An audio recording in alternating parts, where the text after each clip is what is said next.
नमस्कार, kitchen king Shivani या चॅनलमध्ये आपले मनापासून स्वागत। आषाढ महिना सुरू झाला की आपल्या घराघरात बनणारा एक पारंपरिक गोड पदार्थ म्हणजे गव्हाच्या पिठाच्या कापण्या। बाहेरून अगदी खुसखुशीत, आतून हलका असा गुळाचा गोडवा आणि बडीशोप सुंठाची सुंदर सुगंध। पण अनेक जण म्हणतात आमच्या कापण्या कडक होतात, फुटतात किंवा कुरकुरीत राहतच नाहीत। म्हणून आज आम्ही प्रत्येक स्टेप अगदी सविस्तर दाखवणार आहोत आणि हो, शेवटी आम्ही काही खास टिप्सही सांगणार आहोत, ज्यामुळे व्हिडिओ शेवटपर्यंत नक्की बघा। चला तर मग सुरुवात करूया। सर्वप्रथम एका पातेलीत 1 कप पाणी गरम करायला ठेवूया। पाणी गरम झाल्यावर त्यामध्ये 1 कप गूळ घाला। आता गूळ पूर्णपणे विरघळेपर्यंत उकळू द्या। जास्त वेळ उकळायची गरज नाही। गूळ विरघळला की गॅस बंद करा। हे गुळाचे पाणी पूर्ण थंड होऊ द्या। ही स्टेप खूप महत्त्वाची आहे। गरम गुळाचं पाणी थेट पिठात घातलं तर पीठ चिवट होऊ शकतं आणि कापण्या नीट तयार होणार नाहीत। जोपर्यंत आपलं गुळाचं पाणी थंड होत आहे तोपर्यंत आता आपण एका मोठ्या भांड्यात 2.5 कप गव्हाचं पीठ घेऊया। आता आपण त्यामध्ये अर्धा कप बेसन पीठ घालूया। बेसनामुळे कापण्यांना छान कुरकुरीत टेक्स्चर येतं आणि चवही अजून छान लागते। त्यानंतर आपण आता यात 1 चमचा बडीशोप पावडर घालूया। बडीशोपामुळे कापण्यांना अप्रतिम सुगंध येतो। आता अर्धा चमचा मीठ घालूया। गोड पदार्थात थोडंसं मीठ घातलं की गुळाची चव अजून छान होते। त्यानंतर 1 चमचा सुंठ पावडर घालूया। सुंठ आणि गूळ हे खूप छान कॉम्बिनेशन आहे, विशेषकर पावसाळ्यात। आता आपलं गुळाचं पाणी पूर्णपणे थंड झालंय, ते आता आपण गाळून घेऊया। आता एका छोट्या पॅनमध्ये 3 चमचे तेल चांगले गरम करून घेऊया। आता हे सगळे साहित्य एकदा छान एकजीव करून घेऊया। जर तुम्ही आतापर्यंत आमच्या चॅनलला सबस्क्राईब केलं नसेल तर लगेच सबस्क्राईब करा। तेल म्हणजेच मोहन। मोहन योग्य असेल तर कापण्या खुसखुशीत होतात आणि अनेक दिवस तशाच राहतात, म्हणून ही स्टेप अजिबात घाईत करू नका।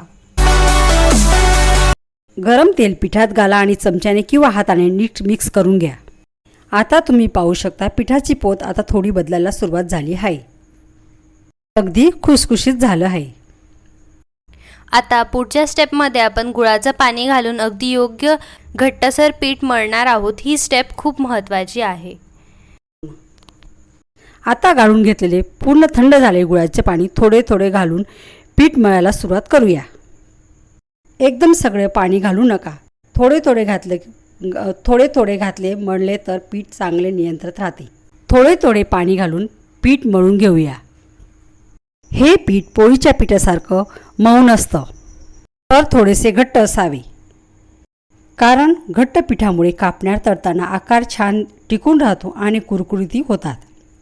पीठ छान मळून झाल्यावर त्यावर थोडेसे तेल घालून पीठ मळून घेऊया। तर तुम्ही बघू शकता आपलं पीठ छान मळून झालंय।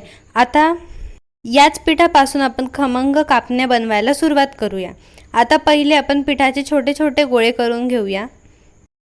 तर आता आपण दुसऱ्या बाजूला तेल मध्यम आचेवर गरम करायला ठेवलं आहे। तेल खूप गरम किंवा अगदी थंड नसावं, योग्य तापमान असेल तरच कापण्या आपल्या छान तळल्या जातात। आता एक गोळा घेऊन मध्यम जाळीची पोळी लाटून घेऊया। खूप पातळ लाटली तर कापण्या पटकन करपतात आणि खूप जाड लाटली तर आतून कच्च्या राहू शकतात। आता दोघी बाजूंनी खसखस लावूया। खसखस लावून घेतल्यानंतर आपण याला पुन्हा एकदा लाटूया, म्हणजे खसखस व्यवस्थित चिटकेल आणि तळल्यानंतरही आपली कापण्या हे खूप छान दिसतील। आता सुरीने आपल्या आवडीच्या आकाराने कापण्या कापून घेऊया। आता आम्ही इथे डायमंड आकारात कापत आहोत, पण तुम्ही चौकोनी किंवा लांबट आकारातही कापू शकतात। आता आपलं तेल चांगलं गरम झालं आहे। आता गरम तेलात हलक्या हाताने कापण्या सोडून घेऊया। एकदम खूप कापण्या घालू नका। थोड्या थोड्या घातल्या तर त्या समान तळल्या जातात। मध्यम आचेवर दोन्ही बाजूंनी छान सोनेरी रंग होईपर्यंत तळून घेऊया।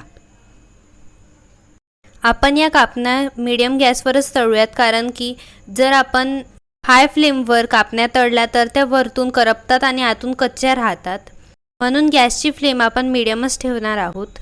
तर तुम्ही बघू शकता हळूहळू आपल्या कापण्यांचा रंग किती सुंदर बदलतोय। स्वयंपाकघरात येणारा गुळाचा आणि बडीशोपाचा सुंदर सुगंध तर अजूनही अप्रतिम आहे। याच पद्धतीने आता आपण उरलेल्या सगळ्या कापण्या तळून घेऊया। तळून झाल्यावर त्या पूर्ण थंड होऊ द्या. थंड झाल्यावरच हवाबंद डब्यात भरून ठेवा, त्यामुळे त्या अनेक दिवस कुसकुशीत राहतात. आपल्या आषाढ स्पेशल गव्हाच्या पिठाच्या गुळाच्या कापण्या किती सुंदर, खमंग आणि कुरकुरीत तयार झाल्या आहेत. आतूनही किती पोकळ आहेत. चहासोबत किंवा तशाच खाल्ल्या तरी त्याची चव अप्रतिमच लागेल. जर ही रेसिपी तुम्हाला आवडली असेल तर व्हिडिओला लाईक करायला विसरू नका. तुमच्या घरी आषाढ महिन्यात अजून कोणती पारंपरिक पदार्थ बनवले जातात हे आम्हाला कमेंटमध्ये नक्की सांगा.